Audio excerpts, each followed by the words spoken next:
Tudo bem, meus compadres? Meu nome é Jefferson, pode me chamar de compadre. E hoje vamos falar de um ponto que eu sempre falo aqui, né? Que você já deve ter percebido quando eu falo que a Igreja Católica é a única instituição oriental no Ocidente. O que eu quero dizer com isso? Aqui no Ocidente a gente tem uma visão um pouco mais imediatista. A gente busca ser mais pragmático, agir de acordo com o tempo que tem que ser feito. No Oriente eles têm uma visão um pouco mais transcendente, né? Mais geracional. Tipo, um exemplo, Coreia do Sul. O pessoal lá trabalhou muito forte uma geração para que o governo tivesse dinheiro. O governo investiu nas empresas que foi conhecido como Chaebol. E essas empresas, elas trouxeram a prosperidade. A Samsung é um exemplo dessas Chaebol. E hoje, o povo lá é de fruto de uma qualidade de vida muito alta. Por que eles agiram desse jeito? Porque eles têm uma visão a longo prazo. Os chineses, como eu já citei assim num vídeo mesmo falando da China, eles têm aquela visão de que o Partido Comunista Chinês nada mais é que mais uma dinastia. Do mesmo jeito que tinha dinastia há 1500 anos atrás, o Partido Comunista nada mais é que outra dinastia que vai prevalecer eles. Esse não é um vídeo da China, então falamos por aqui. E se você conversar com um frade, um frei católico, que ele seja mais estudado, assim, mais a moda antiga do convento, e falar mais frade. Nós aqui no Brasil estamos num momento ruim. A Igreja Católica apresenta uma diminuição. Dessa vez teve uma diminuição menor, mas ainda apresenta uma diminuição. Ele vai virar e vai falar assim para você: calma, filho. No século I as coisas eram muito pior. A gente era colocado dentro de barril cheio de prego e jogado ladeira abaixo. Outros eram catapultados. Outros eram colocados dentro de tonéis cheios de serpente. Por quê? Porque a Igreja Católica ela é uma instituição que existe desde o século I.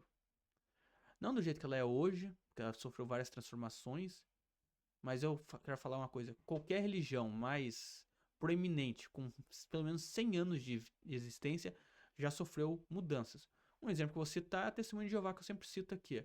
Eles têm um pouco mais de 100 anos, acho que são 111 anos, e eles eram de um jeito no começo e agora são de outro. Então imagine uma instituição que tem 2000 e poucos anos. Óbvio que vai ter alterações. Só que o que você faz observar? Que ela é um estilo mais oriental. Quando ela vai passar reformas, que nem a igreja passa, as reformas são tão lentas que quando elas terminam de ser passadas, as pessoas nem perceberam que uma reforma foi passada, porque ela foi muito graduativa, ela foi sendo absolvida aos poucos, foi sendo tratada. Outro ponto que coloca que a instituição católica ela é uma instituição com cunho oriental. Vou contar de novo uma piada, que é para quem gosta de geopolítica. Tinha um embaixador francês, perdão, um embaixador espanhol, um americano e um chinês.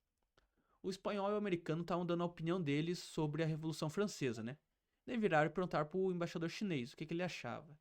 O embaixador chinês olhou e parou e pensou assim: faz 300 anos que aconteceu? Eles, faz 300 anos ele. Mas é muito pouco tempo pra falar alguma coisa. A gente tem que esperar pelo menos mais 300 anos aí pra poder falar alguma coisa, pra ver o que aconteceu na sociedade bem ao certo.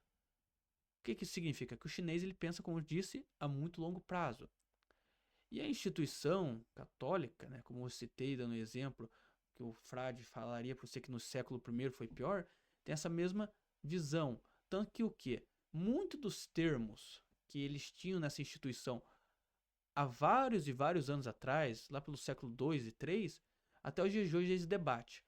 Vou aqui dar uma desmentida em uma polêmica, que a nível acadêmico as duas respostas são válidas. É tanto válido dizer que a Igreja Católica acrescentou livro, quanto é válido dizer que os protestantes tiraram o livro. Por quê? No concílio de Hipona, presidido por Santo Agostinho, que foi na cidade de Hipona, ali começou todo um estudo histórico, arqueológico, para se determinar quais eram os livros da Bíblia. Acredita-se que essa iniciativa foi muito influenciada porque os etíopes montaram uma Bíblia antes. Mas não é ainda comprovado 100% que a Bíblia etíope é mais antiga que a Bíblia latina, que é a Bíblia que nós católicos usamos e os protestantes também usam, só que com 6 livros a menos. E esses 6 livros que foram posteriores acrescentado ou reconhecido no Concílio de Trento, seja qual termo se queira usar, É porque a igreja ela não tinha certeza do quão cânone eles eram. Então, eles preferiram divulgar o livro, a Bíblia, vem de Biblos, da cidade de Bíblo, que quer dizer biblioteca, né? Vários livros. Então, ela foi divulgada antes, e assim que eles fossem determinando, eles executariam. E no Conselho de Trento foi onde foi batido o martelo, dizendo, não, é essa a quantidade de livros que tem, e foi acrescentado esses livros, ou simplesmente reconhecido. E acredite se quiser, desde o Concílio de Hipona até os dias de hoje, existem muitos termos dentro da religião que eles ainda debatem quais é o significado possível deles. E porque você não tem estudos arqueológicos contundentes que comprovam aquilo. Então aí você vê que a instituição é uma instituição muito que visa ao longo prazo. Eles entendem que o conhecimento tem aqui salva, mas eles não querem correr o risco de errar, antecipando fatos. Então, se você quiser estudar algo mais próximo, de uma visão mais oriental, estude a Igreja Católica. Porque ali você vai ver uma instituição, uma visão similar com dos orientais, porém com o pragmatismo romano. Quero agradecer você por estar nessa linha de raciocínio comigo aqui. Veio até aqui, é sinal que você se interessa pelo ponto. Por que é importante a gente falar da Igreja Católica? Porque é indiscutível e indivisível separar a Igreja Católica do período medieval. É impossível de você separar.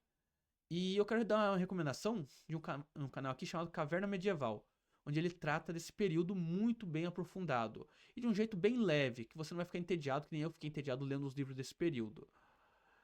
Recomendo que você assista esse canal, é uma recomendação minha para você entender mais.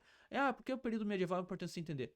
Como eu já falei em outros vídeos, provavelmente esse vídeo vai sair depois do vídeo de segunda-feira, que é falando do Felca, onde eu fiz um comparativo do Felca com a Ucrânia e das grandes oligarquias com a Rússia.